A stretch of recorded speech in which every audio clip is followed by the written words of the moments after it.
Assalamualaikum warahmatullahi wabarakatuh. Selamat pagi anak-anak. Semoga anak-anak semua sehat walafiat. Amin.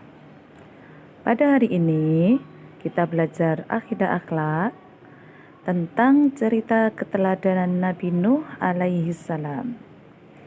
Kita simak baik-baik ceritanya ya anak-anak.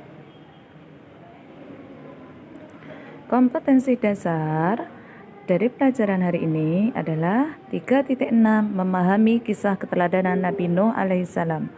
Tujuan dari pembelajaran hari ini yang pertama, setelah menyimak video berikut peserta didik mampu menceritakan keteladanan Nabi Nuh alaihissalam. Yang kedua, setelah menyimak video berikut peserta didik mampu menunjukkan sikap keteladanan Nabi Nuh alaihissalam. Selanjutnya, inilah cerita singkat tentang Nabi Nuh alaihissalam. Siapakah Nabi Nuh alaihissalam? Namanya adalah Nuh bin Lami, keturunan Sis bin Adam. Jarak antara kelahiran Nabi Nuh alaihissalam dan kematian Nabi Adam adalah 140 tahun. Karena kesabarannya, Nabi Nuh merupakan salah satu dari 5 nabi yang bergelar Ulul Azmi. Mukjizat Nabi Nuh alaihissalam antara lain yang pertama, Rasul pertama di muka bumi. Yang kedua, dianugerahkan bahtera untuk menyelamatkan kaumnya yang beriman ketika ada banjir besar. Kaum Nabi Nuh alaihissalam. Nabi Nuh diutus Allah untuk mendakwai kaum Bani Rasib. Bani Rasib adalah kaum yang kufur dan syirik. Syirik menyembah selain Allah. Mereka menyembah berhala orang saleh yang bernama Wad, Suwa, Yakut, Ya'ud, dan Nasr. Dengan penuh kesabaran, Nabi Nuh alaihissalam mengingatkan kaumnya agar kembali menyembah Allah. Bahkan dakwah pun selama 950 tahun. Namun hal itu ditentangnya. Umat Nabi Nuh alaihissalam semakin sesat dan sombong. Mereka menghina dan mencemooh dakwahnya Nabi Nuh. Ini kisah tentang bahtera Nabi Nuh, kapal Nabi Nuh. Meskipun sudah lama berdakwah, hanya sedikit kaum Nabi Nuh alaihissalam yang mau menyembah Allah. Lalu Allah memerintahkan Nabi Nuh untuk membuat kapal yang sangat besar. Allah mengajarinya cara membuat kapal besar dengan baik. Mulailah Nabi Nuh membuat kapal dengan dibantu kaumnya yang beriman. Mereka yang ingkar malah menghina, apa gunanya kapal itu?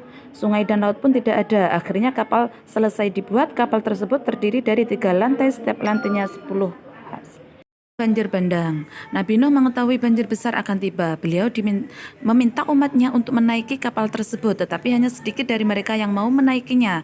Bahkan istri dan anak yang bernama Kan'an tidak mau mengikutinya. Kapal bagian bawah diisi binatang melata dan binatang buas, bagian tengah diisi manusia, dan paling atas diisi burung. Setelah Nabi Nuh alaihissalam bersama pengikutnya berada di atas kapal, datanglah banjir besar. Allah mengazab mereka dengan tufan atau banjir besar. Banjir itu menenggelamkan semua manusia termasuk istri dan anak Nabi Nuh. Semua manusia mati kecuali yang mengikuti Nabi Nuh. Karena ketika air mulai surut, kapal Nabi Nuh mendarat di Gunung Judi. Dalam kapal itu hanya 80 laki-laki dan keluarganya. Mereka kemudian turun ke kaki gunung lalu membangun desa yang bernama Samanin. Oleh karena itu Nabi Nuh disebut dengan bapak seluruh manusia atau Abul Bashar selain Nabi Adam. Karena semua manusia setelah banjir tersebut adalah anak keturunan beliau. Mereka yang selamat ditakdirkan Allah tidak punya keturunan. Sebelum Nabi Nuh alaihissalam wafat, beliau berwasiat kepada anaknya. Yang pertama, menjalankan kalimah la ilaha illallah. Yang kedua, pujilah Allah dengan Subhanallah walhamdulillah, karena dengan kalimat itu seluruh makhluk diberi rezeki. Yang ketiga, jangan syirik atau menyekutukan Allah, menyembah selain Allah.